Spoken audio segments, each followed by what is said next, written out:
All of my points are my best points. And so I hate that they end up on the cutting room floor. This is why you should do cable news more than podcasts, is because cable news forces you have 10 other people sitting there. You got to get your point out in 5 seconds. Now, meanwhile, we have 1, 2, 3, 4, 5, maybe 6 stories that we want to hit and talk in a long form way about. Yeah, no, you just have to talk really, really loud. Or go fast. I've gotten caught doing that, where I have a story that's maybe a little too long for the amount of time it has. And there's a part of my primal brain just going, well, if I talk a little faster, then I'm going to be able to fit this longer story with all of these fun details I want into this short amount of time. All right. Well, I have a story for you that I saw that I thought was interesting, and maybe it'll be a quick hit. We'll see, right? Did you already see that Fannie Mae approved using crypto to stake yourself for a loan to buy a house? I did, and I had enough questions about it that I was hesitant to put it on the outline. Because number one, who asked for this? Yeah. Number Brian Armstrong two, is who asked for this, but Brian Armstrong asked for this. Number two, how often is it that people are staking anything for a mortgage? Well, I think that's kind of the point, is there hasn't been a way to allow crypto bros to buy real estate other than to sell the asset itself. Mm-hmm. And if you were one of the people who was silly enough to sell your Bitcoin to buy a pizza back in 2010 or whatever it was, you've lived to regret it the rest of your life. And so I think the goal here is I can hold on to the tokens until they get to $1 million per coin, because to the moon, even though that's being questioned right now, right here at like 65, 70,000. But I don't have to sell it to get there. I get the logic. I just don't understand why a house is the thing we're willing to allow you to stake it to buy. Well, and why the government needs to back it. And Fannie Mae has the implicit guarantee. Mm-hmm. Ginnie Mae is the explicit guarantee. So why do we need, functionally the listener knows why they're doing this. Why would the federal government back any loan backed by crypto?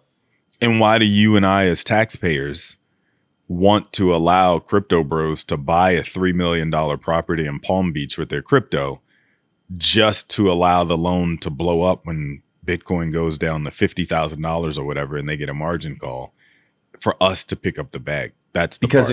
Because it creates jobs. Oh, okay. More houses. Well, you didn't say that. Jobs. Okay, great. And you know what? There are worse things people can do loaning crypto than buying a house. Sure. Which is maybe a low bar. I can barely play devil's advocate. But do that yourself, right? Yeah. Like, don't involve the taxpayer in your equation. Go do it yourself. It's not the only bright side of this, of crypto-backed mortgages, is that this won't be a full 2008. Because not that many people are going to be doing it. I get, but maybe what happened to letting the house be the thing that backed the mortgage for the house? That's what I thought you were supposed to do. Yeah. Anyway. All right. That was supposed to be a short. Yeah. My banter one was, I'm still deep in the Afroman case. And for people who are listening to this on Tuesday, over a week since that has come out, I have been going through like Adams County court documents. I've been watching the deposition and the trial. And there is so much that is fascinating to me on this. Back this up. Afroman? Afroman. Have you been looking into this? I have no idea what you're talking about. You have no idea. Are you just off the internet right now? Not right now. I don't live on the internet at all. No, but this was a huge story. So Afroman, 100%. If you're listening to this show right now and you have heard of the Afroman trial before this show, write a comment in Spotify or shoot us an email, because Malcolm is very wrong about this. And I don't have people to back me up as he's looking into this. I thought Afroman I'm looking at this on the outline for this show. Yeah. I thought this was a typo. No. I thought this was supposed to say African. Wow, my brain didn't even. All right. Sorry. Go ahead. 2026. Yes. So forgive me for people who know this story. So Afroman, a few years ago, his house gets raided because the police believe that it was kidnapping and drug trafficking. So the Adams County cops, Adams County is kind of Appalachia, a few counties over from the Cincinnati area. So it's an area I'm a little bit familiar with. I didn't know Afroman lived in Appalachia, Ohio. So they raid his house. They cut the cameras off of his security system. They allegedly steal $400 from his coat pocket after he gets the coat back from the evidence locker. And then he goes on to make diss tracks about the individual police officers, naming them, saying horrible things about them. We're doing a clean show. So the nice one was he found video of a officer doing a double take on a lemon pound cake that was sitting in his kitchen. And so he has a whole song now about Officer Pound Cake. Now, all of these cops, and there's much worse about their sexuality, about their behavior, about what he did to their wives. All of those cops filed a $3.9 million defamation suit in Adams County against him. So the trial became all these cops taking the stand to describe how badly Afroman hurt their feelings. And it's iconic depositions where this poor Officer Poundcake guy is trying to describe the damages from Afroman's lies about him. And what he's saying is that when he goes to another police department, they call him Officer Poundcake. Or they said, what else happened? And he says, I had hundreds of pound cakes shipped to my sheriff's office. So there's that. There's a really bad one where Afroman accuses one of the cops of liking little kids, which is the one where I'm like, I think that actually could be defamation if you did that in and of itself. Lawyers correct me. But it became this very American story, which is that if Afroman were in pretty much any other developed country, with rare exceptions, you can't just name police officers in a rap song and humiliate them like that. And the judge wanted him to be found guilty as well. There was some bias going on during the trial. And even at the end of it, when Afroman was found, not liable to pay the damages, he still ordered Afroman to pay half of the court costs. And so for me, I've been watching this. It's just this very uniquely American story of the police went in. I changed my mind about some of their behaviors in there because Afroman said, why would you cut the cameras to my house if you were doing nothing wrong? And That's now a fair question. It is a fair question, but also I'm now at the place where if you're just the cop and all you know is that you have a search warrant for kidnap victims within the property, you might be worried about Afroman or whoever this person is, like, shooting you. You don't want maybe your location known at all times while you're doing that search warrant for a kidnap victim. In retrospect, you find out that there's no victims there, but I kind of understand that decision to cut the cameras. I don't know. I will not defend the police's action in a moment like this where I have no clue what was the rationale behind, whatever. But I will say this falls along the lines of a comedian who either gets canceled or becomes beloved for the joke, depending on whether the joke was good or not. Like if the joke lands, the audience forgives you for skirting that line. In this case, if the song is good and makes people laugh, and Afroman's a terrible rapper, by the way. Like his one hit wonder. When you said it, I was like, is he talking about the "Cause I Got High" guy? So like, and I was like 25 years ago. So if the song is good and it makes people laugh, then no harm done. If the song is not good and people don't laugh, then it's defamation or libel or whatever else we decide to hit you with in court. And I think that's how the court of public opinion settles these kinds of situations. So was he within his First Amendment rights to make a song naming people and saying whatever he wanted to about them? Probably. Is this where you were talking about, the pedophilia part of the whole scenario? I was thinking about Hannibal Buress, the comedian, and him bringing up Bill Cosby's transgressions on a stage, just kind of off the cuff, it seemed at the time. And then it caused people to start to ask questions and look into it. And it turned out he actually did a public good with one joke. And so maybe, we have to allow for people to say the thing if there's some there. And I'm not saying there is by any means in this case, because I'm just learning about this in real time. I'm just saying maybe sometimes we can't just write off everything as off the cuff like we have to do when Elon Musk calls a person pedo guy. In this case, like, we got to listen to what the guys say. Maybe they did steal his $400. So maybe the guy was lusting after his pound cake. Like, we don't know. Just for SEO purposes, today's title might be "Take Afroman Seriously, comma, not Elon Musk." But I hear your point, and I think that is important, which is why I said could be. I feel like that it's significantly worse to say someone is a pedophile than they were looking at the pound cake. Maybe there's some there. That's for someone else to look into and figure out, not me as a former Adams County prosecutor. But from an economics perspective, and then we'll get into more of the meat part of the show, I was like, here's an artist who's able to, find a second wind later in his career. Americans love a comeback story. They love being in on the joke.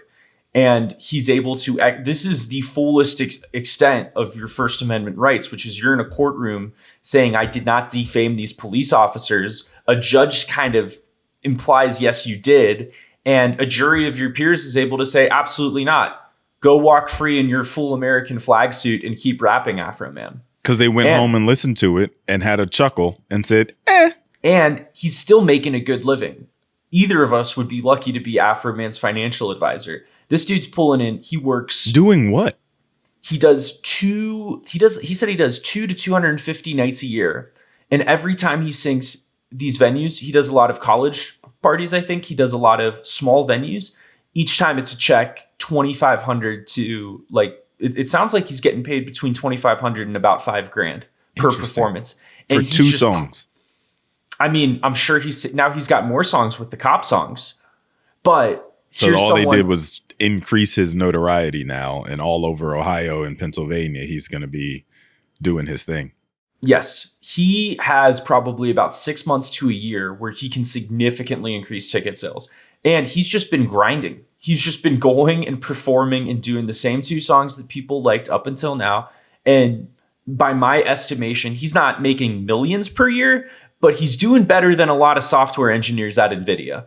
I mean, also for a guy who never was a big deal when he was in his heyday, he's doing pretty good by, I want to be an artist and live off my art standards. Yeah. Like, okay, good for you.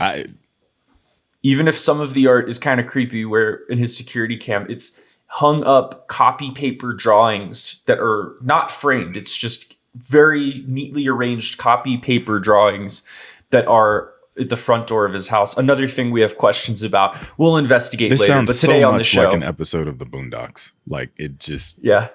Anyway, all right, let's move.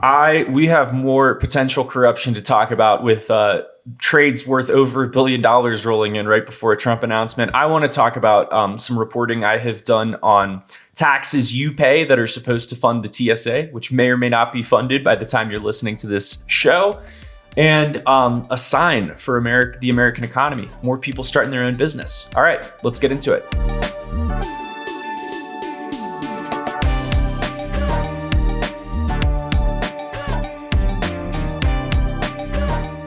Malcolm, I'm going to read you this tweet from Unusual Whales, and I would like to hear what your thoughts are.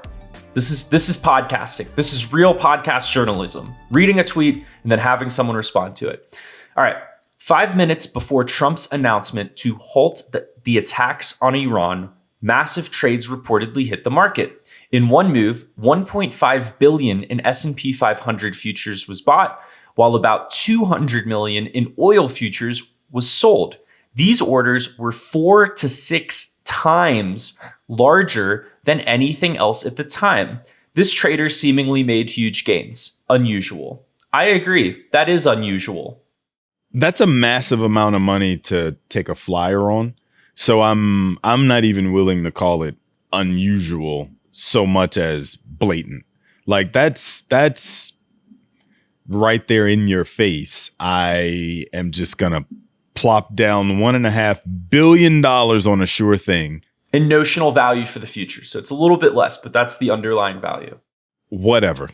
Like whatever that actually tracks to a few $100 million is still not chump change.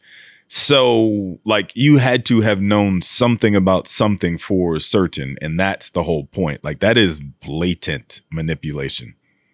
And it was done because it was so quick. My understanding is that this was done in the futures market versus an options market because it is more liquid.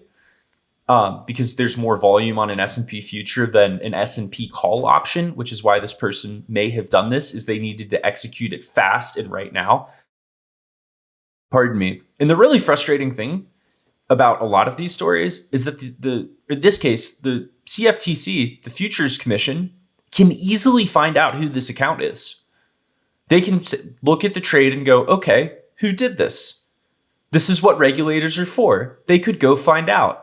And I have a feeling they won't find out, even though this is the type of thing that I think when these stories, not just this one in and of itself, but the more these stories happen, especially for younger generations, it really makes them distrust the market. Why would I put my money into the stock market when I'm seeing these types of things and it just seems so easily rigged? That's the part that bothers me the most is there's so much distrust and mistrust among younger people from all of the institutions, the federal government, the stock market, the financial system more broadly, the healthcare system even.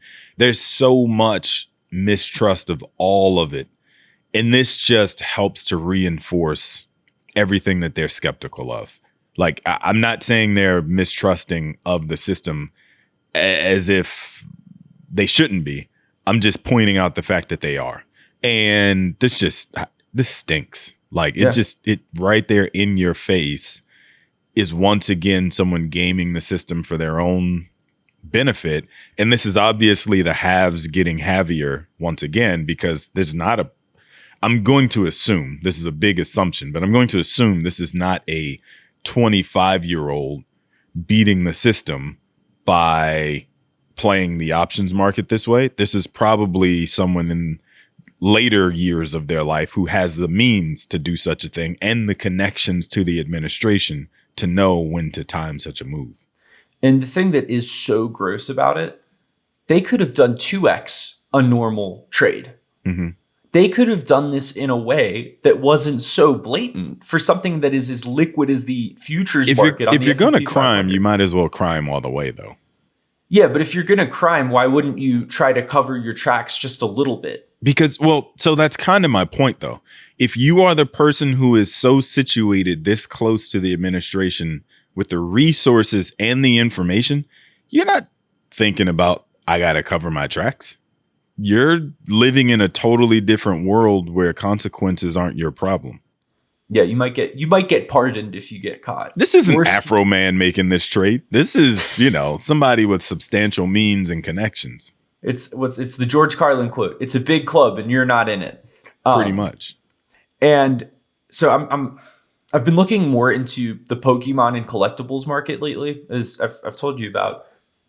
And something I've heard from a lot of these Pokemon collectors is, people don't trust stocks as much, but they know that this is a market that they understand, that these vintage rare Pokemon, and there's parts of this collectibles market that are screaming bubble to me. Happy to get into that.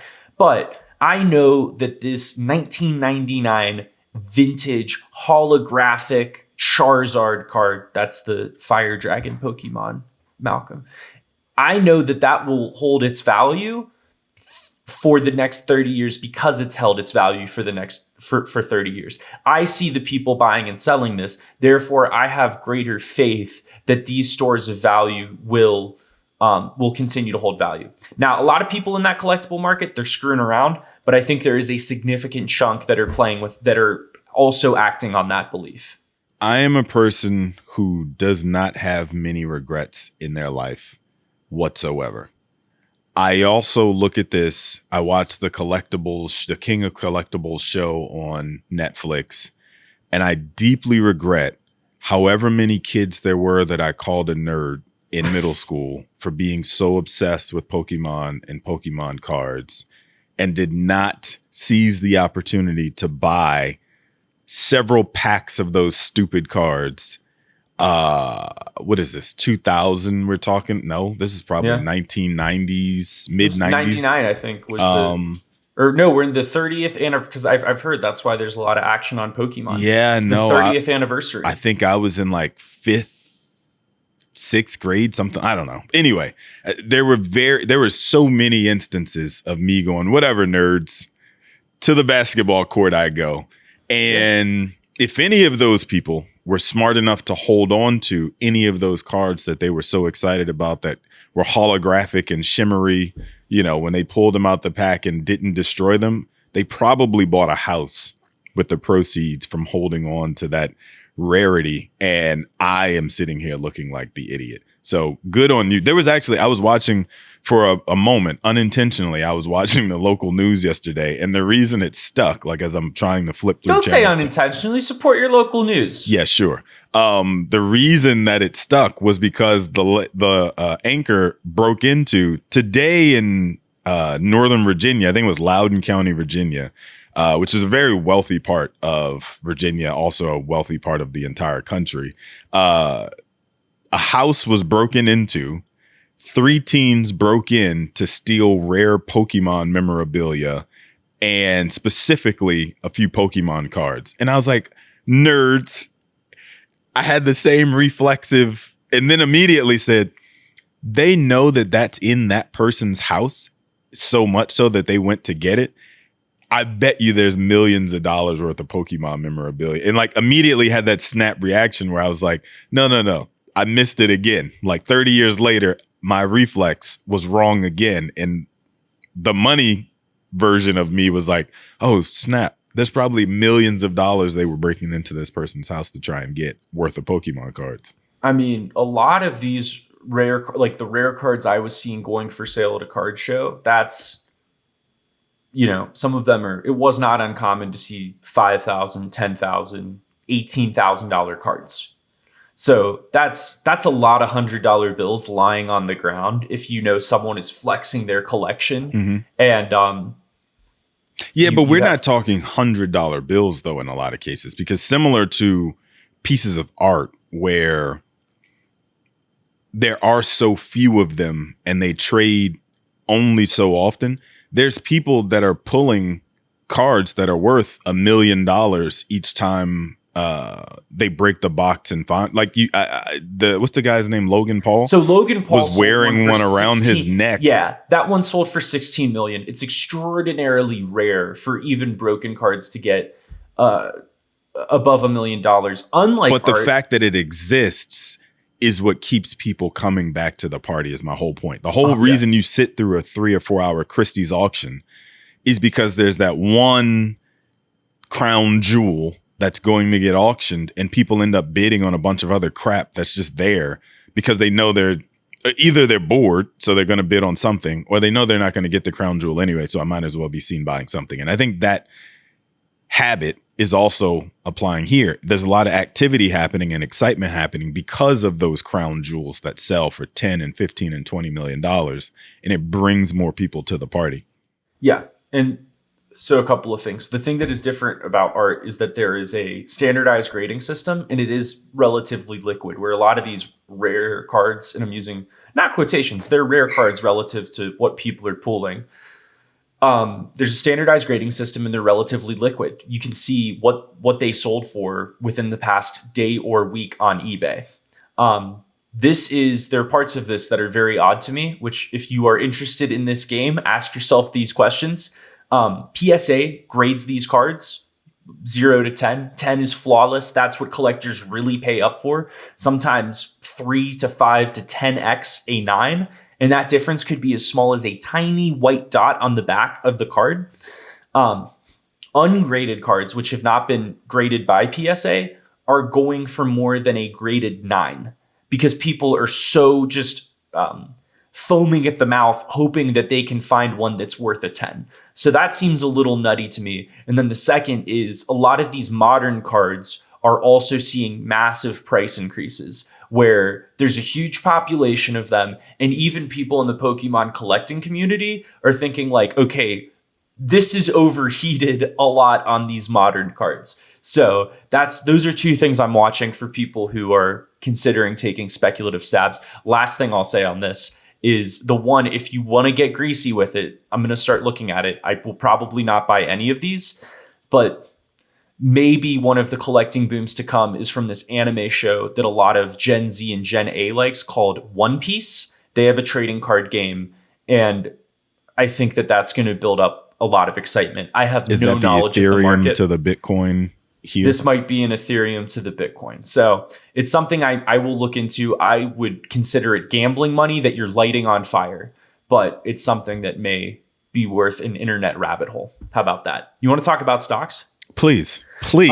We've done so much, and the listener has been so patient with us. Malcolm, you said you bought Okta on CNBC, and I know this is not on the outline, but I assume you're good on this. What's going on with Okta, and why are you buying shares of Okta? Well, it's down today, so I might regret you putting me on the spot with it at the moment. But essentially, I am still looking for opportunities in the middle of this tech wreck, specifically in software, because that's the place I love to invest the most, for companies that I think actually do a thing that, yes, may be disrupted by artificial intelligence, but will not be displaced entirely by artificial intelligence. And Okta, to me, looks like a great place to place that bet. So two things are happening simultaneously. One, with software being sold off so aggressively, it means that investment banks are going to show up at this party very soon, trying to force mergers and or full-on acquisitions of some of these companies. Because when it falls 30, 40, 50+% in a 3 to 6 month window, activist investors show up at the table and demand that you put yourself up for sale. And I think a lot of that is going to happen in the second half of this year. So that kind of puts in a put underneath how much further some of these companies can fall. Again, if they actually do a thing and have a customer base that wants more of what they do. Separately from that, Okta to me falls into this category because identity security is their claim to fame. They just released a product that basically its job is what's now referred to as AI governance. Its job is to make sure that it understands who has access to what data, who is supposed to have access to that data, and whether or not they are doing something or trying to do something with that data that they are not authorized to do. And humans behave very differently interacting with data inside of a computer system than robots do. And so Okta's job now is to make sure that the AI agents that behave like humans in a way, because they're using our real credentials to access different things, aren't going rogue. They're keeping the robots from going rogue. That's the whole job of this one piece of identity software. And so it's about a $15 billion company in size. I think that it's probably going to end up being an acquisition target for someone a lot larger. If you think about Wiz, the most recent company that Google bought, I think it was $32 or $34 billion is what they ultimately bought it for. And it was at that size, small enough for Google to just absorb it and keep on moving like nothing ever happened. And so I think about a company like Okta as potentially being a good target for someone like that. So all the analyst targets on this thing are north of 100, or I should say the average analyst price target is north of 100. It's selling in the mid 70s right now, which means that there's an implied premium of at least 25%. If you were to buy the shares today, I just started buying it in the 70s myself. And so I think that it's been de-risked enough that whether it appreciates from here over the next 12 months or gets acquired and there's a premium applied, I'll make money either way. It's been pretty much dead money for the past 3 years. Because they only make one product. So if you think about a platform company like CrowdStrike, right? We want the platform that's got 27, 28 modules. Zscaler, a platform that's got 20 something modules. This is a company that only does one thing. They do one thing well, but they only do one thing. And so they're kind of getting left in the dust. It's also one that I just hated using. Where I was constantly doing it's been 30 minutes. All right, I guess I got to do Okta verify. Okay, fine. And the other thing with this is that this actually is one where I'm not a software expert. It seems like you could kind of home cook an authenticator app pretty easily. Google has one. I don't understand how a company like CrowdStrike or other cybersecurity companies couldn't easily just replicate a two-factor authentication program and say, you don't need a separate contract with Okta. We can make two-factor authentication here at home. Well, so CrowdStrike and Palo Alto and Zscaler, I believe. I'm not 100% sure about Zscaler yet, but I have to imagine it's one announcement 2 seconds away, if not. Already have announced their own versions of an agentic governance solution. There's also a company called Netscope that I've probably talked about on here before. I've definitely talked about it on TV before, that governance is their claim to fame as well. And so I like these standalone, we do one thing and one thing well kind of companies, that the downside for them is basically that they get acquired by a bigger platform because they are so much smaller in market cap. And if that's the worst thing to happen to the shares of the company, then I'm okay anyway, because you got to pay a decent premium in that acquisition. Okay, fair play. I picked up some ServiceNow. That was the stock that we've been talking about on the show that I have picked up a few shares of. We can do more stocks you've bought and sold. I want to do this TSA story for a little bit. No, let's talk TSA. That's the one that has been hottest on my radar recently. So I'm good there. No private credit opportunities you want to buy or sell right now? If I were a short seller, I would be interested in private credit. Because I'm not, I won't.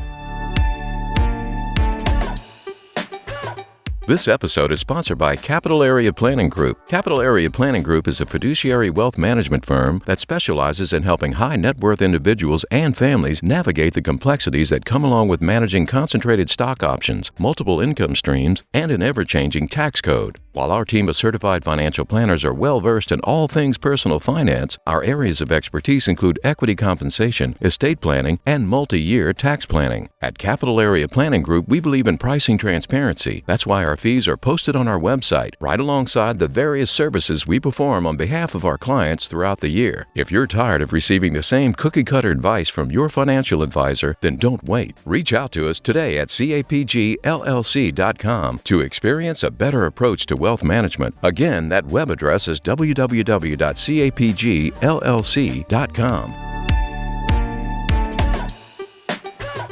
So TSA, this is the story that came out on Wednesday. So if you want to check out my reporting on The Indicator from Planet Money, you can find it there about TSA. We're recording on Friday morning. The Senate has the Senate reportedly passed a budget bill for DHS that means TSA gets paid. Also, President Trump said he was going to sign an executive order that would say you got to pay these TSA workers. In my view, that doesn't make it all better. And it pains me to see these folks sort of now being a political football for the second time over the past 12 months, where they are missing paychecks. Mm-hmm. And I think there is an there may be a view among some people, which is, oh, but you get back pay. Mm-hmm. Like, you're not going to get paid. You're just, Congress is arguing, you're doing your work, and then you'll just get your pay a few weeks later. And when I was having these, and even I had that a little bit in the back of my brain, like, this is why you have an emergency fund from 3 to 6 months. In Washington, D.C., in your fine city, Malcolm, a first-year TSA worker will make a base salary of about $47,000. So how do you survive, go to the grocery store, put gas in your tank, pay rent? How much money do you have left to save and invest? Forget the grocery store. They will spend $40,000 using the metro all year to get back and forth to work. Like, you'll spend all of that in a heartbeat just on train fare. Forget owning a car and paying for insurance, and gas now is $12 a gallon or something. Like, forget all that. Just to ride public transportation to get to and fro, they're going to spend their entire salary on that. Yeah. And so they're going to get their money back. A lot of these people have credit card interest they're going to have to pay off. They have late fees. There's damage to their credit reports if they missed payments. Here's a thing that tells you just how desperate the situation has gotten and why we shouldn't write it off as, oh, but those people will get back pay. The news reports, again, local news, probably more specifically here than anywhere else. Folks who are working for the FAA and TSA are resorting to selling blood and other bodily fluids to pay their bills. And that is like a big story that keeps getting reported on here in this area. Like, once we get into that place, people are desperate, and we shouldn't be writing it off as, oh, you should have an emergency fund. Oh, maybe they had an emergency fund, got sick, had to use it, and now they're up the creek. Or maybe they had an emergency fund, they had a shutdown 3 months ago, they blew through it then to cover it, and this second one that just happened 3 months later didn't give them enough time to build the emergency fund back up. So, there is a chance that people were even doing the right things, quote unquote, or preparing themselves for it, and it rained so hard that it flooded, and now, here we are. Yeah. So it sounds like they're going to start getting paid again. I can only imagine. I would be a horrible TSA worker. Got to look at IDs all day. You got to smile. Hey, how are you? Okay. Yeah, make sure. And the economics piece of this that I looked into was this idea of a hypothecated tax, which is that we have a specific tax paying for a specific program. So ones you may be familiar with are a gas tax paying for a road. And then there's ones where they aren't connected to the program. This is what economists don't like. So in Colorado, it is a sports betting tax that is used for water conservation, or a cigarette tax that's going to fund early childhood education. And it's a way to get the public to buy into some of these, hey, we're going to have cigarettes and they're going to be sold, but at least that the tax money is going to a good place. It's going to a kindergarten.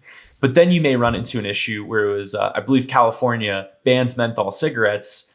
And then these early, like kindergartens and primary schools are like, wait, we lost money. And it's because you have a disconnected funding source with the outcome. And that's sort of what happened with the TSA, where after 9/11, so pre 9/11, airlines were responsible for passenger screening, and they contracted it out to usually the cheapest possible contractor.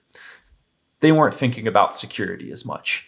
And after 9/11, the TSA is formed, a new government agency. How are we going to fund this? Oh, we'll do a fee on the airline ticket. We'll call it a 9/11 fee, or a U.S. passenger security fee. That's one part. And the second part, we're going to have airlines pay a monthly subscription basically directly to the agency. And we're going to base this off of the amount of money you spent on security in 2000. So you're just not going to pay a private contractor. You're going to put it into this pool. As the years go on, the airline lobbyists come in and say, this is an unfair tax, and we're going to cut taxes, and that's going to ultimately benefit the consumer. So there's a move in a 2013 spending bill where they get rid of the airline's side of the bargain, their monthly subscription. They double the tax that passengers pay. So now it's $11.20 on round trip tickets for US flights.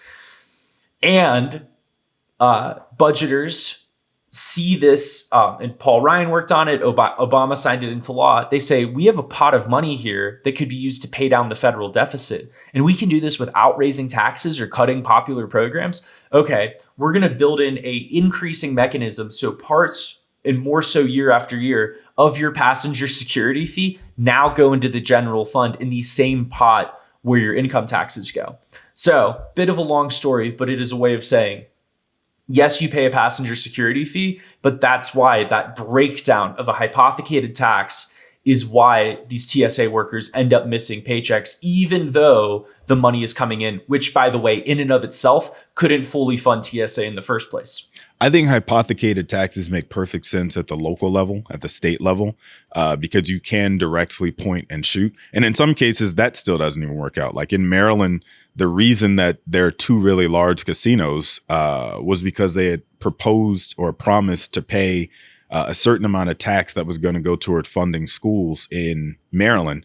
And I don't know if this is still the case, but there was a time where there was a battle going on between the state and the casinos to get them to actually pay the taxes that they had promised to pay that were supposed to fund the schools. And then they welched on it, basically. So that's a hard enough thing at a state level. At the federal level, it's even tougher to directly point and say this is where these tax dollars are going to go, because things are so political that they always, every 4 years, are up for debate whether we actually need it, and the lobbyists are strong enough to get us to cut it.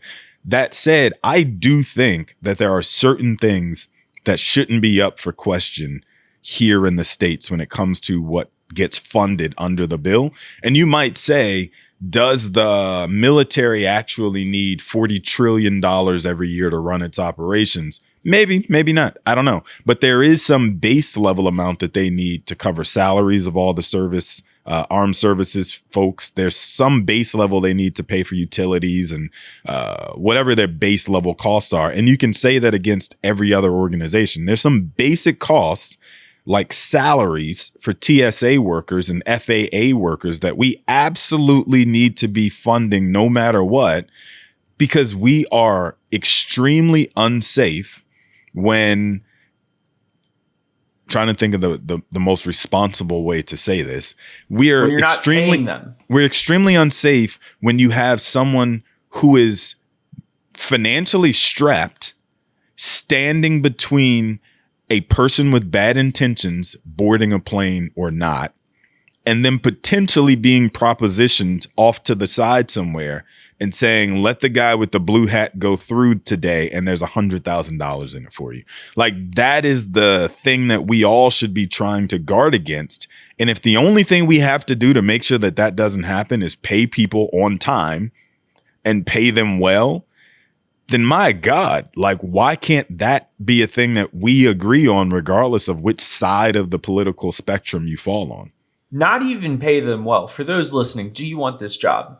You're a few years in, you're getting paid. Maybe you live in a somewhat high cost of living area. Could be a resort town, could be Denver, Colorado, could be Washington, D.C. You're making maybe, let's say, $60,000 to $75,000 a year. You're working a 10-hour shift.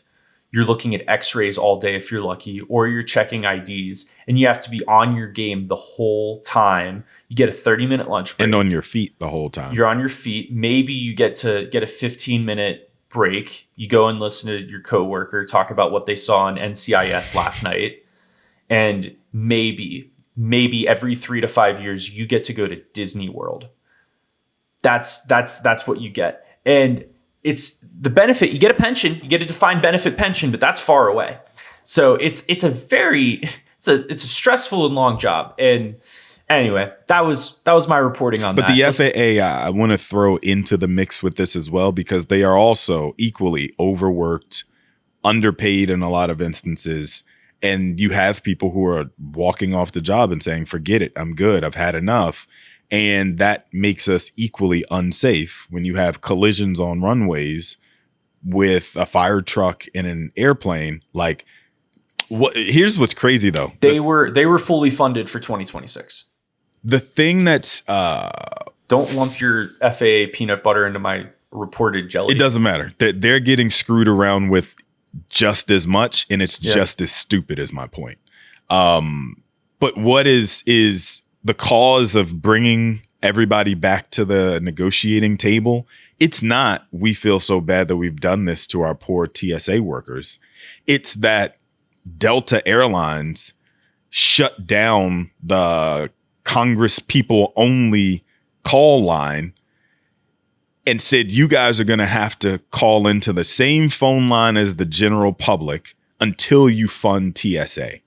And that is the one thing that we can directly point to that said that helped these people find religion and come to an agreement. That's nuts. You think it was that? 100%. I think it was that. Wow. They now have to live like us normies. And they said, oh, shoot, I don't like this. I don't want to be on hold for 4 hours trying to get my flight rerouted because there's been cancellations left and right. Because, oh, by the way, the cost of jet fuel has doubled since the United States declared war against one of the most oil-rich regions of the world. Like there's a whole lot of stupidity that is all coming together, right? There's a confluence of stupidity that's coming together at the perfectly wrong time.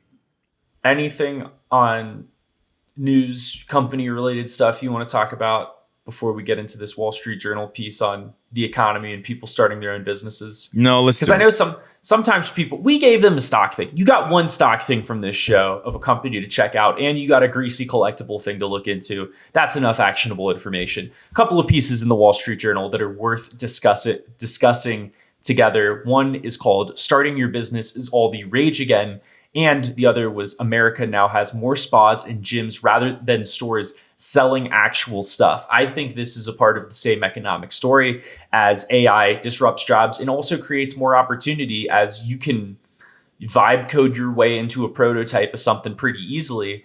And also, people aren't buying things at stores, but they're buying facials. They're still doing dry cleaning, and boutique fitness is all the rage. Here's the reporting. There was more than 500,000 new business applications in January, according to the Census Bureau. That is 37% more than a year ago. And now on LinkedIn, the number of people listing themselves as founder is about 70% higher than 1 year ago. Malcolm, your reaction to that data? Surprise, surprise. I'm responding specifically to the people listing themselves as founder part of that. I think that is very telling about where we are as an economy, where I keep reading about there being a phenomenon of fake job postings online, which blows my mind. Like, what's the point of fake job listings? But people have become disenchanted with the idea of filling out 100 applications, getting one interview, getting not ever hearing back from people, all those kinds of things. And so they're saying, forget it. I'm just going to go do my own thing, build my own thing. And that's how I'm going to earn my living. And maybe it takes me a little longer to get to it. But rather than going and doing that whole song and dance, and I get it. I think it makes perfect sense. I'm actually also encouraged by the idea of us having more entrepreneurs, like legitimate entrepreneurs, not just people masquerading as business owners. But I'm encouraged by the idea of people starting more businesses and earning their living that way. So I support it. Why are there more fake job postings? It's because it's a scam. So if you find people in a desperate economic position and you're having them either pay, for whatever guide, or you can get someone's bank account information on a fake job posting, I think that's a lot of the scam. Yeah, I think sure. That's why you see the fake job posts. I'm not even talking about the why. I'm just talking about the fact that I, as a person I'm a software engineer who just got laid off from Meta, and I'm looking for a software engineering job anywhere else at one of the big FANG companies or even a startup at this point. There's so many fake postings out there that I can't tell the real from the fake. There's so much that's being done. My resume is being reviewed by AI now, and I don't even know what keywords I'm supposed to dump into this thing. The people on LinkedIn keep offering to charge me $2,000 to apply to jobs for me and tighten up my resume to include the keywords for the job that I'm interested in searching for. Oh, there was a $2,000 I wasted doing. There's so many things out there that just exhaust you. And so I understand the idea. Forget it. I'm just going to go build something myself and take my talents down to South Beach. The other trend, fitness center openings. So right now, just over 50% of retail square footage is service-based. That's the shift, is that more retail space is based on services rather than physical goods, which is a tipping point's the wrong word, but a significant point for our economy. And now it's fitness center openings. They make up nearly 30% of service-based leases, compared with 20% in 2016. That's according to CoStar. My concern with a lot of this, Malcolm, is that a lot of that now is pickleball.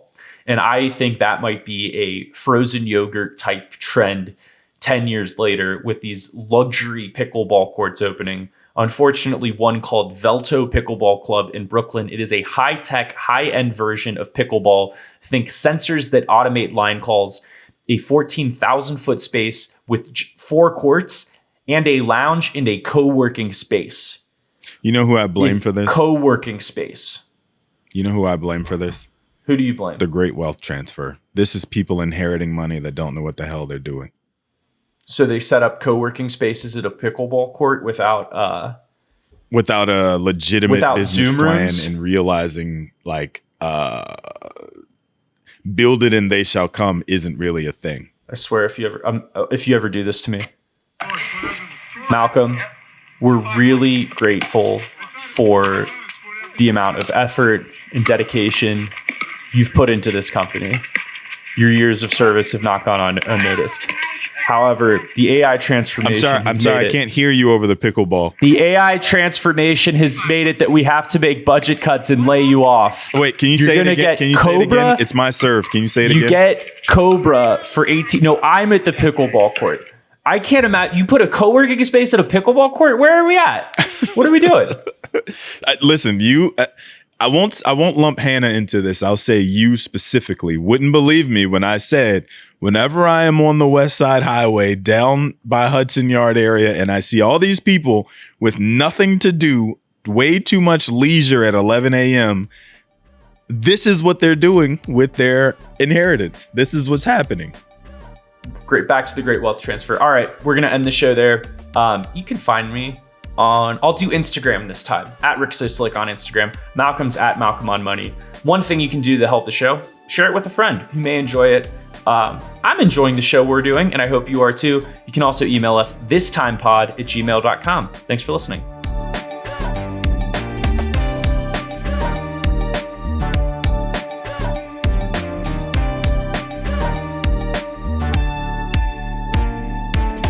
Information shared in this recording and by its guests represent the views and opinions of the guests and does not represent the views or opinions of the host. This content has been made available for informational and educational purposes only. This content is not, nor is it intended to be a substitute for professional financial advice. It is always recommended that you seek the advice of your financial advisor or other qualified financial service provider with any questions you may have regarding your personal financial situation.